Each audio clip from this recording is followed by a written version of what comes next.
My name is Joy Reinhardt, who is the Knitwit coordinator, and this is Rosalind, who's one of our Knitwits, and we're a group of about 20 people that knit and crochet for the needy of Geraldton and 15 outlying districts.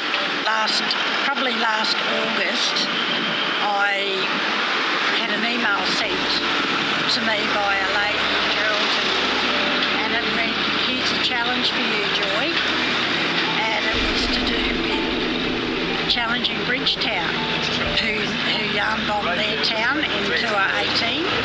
To beat Bridgetown, we have to go over 29,549, and that, like, if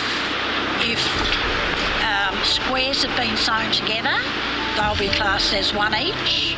If a strip is given to us in one whole piece, that will only be classed as one.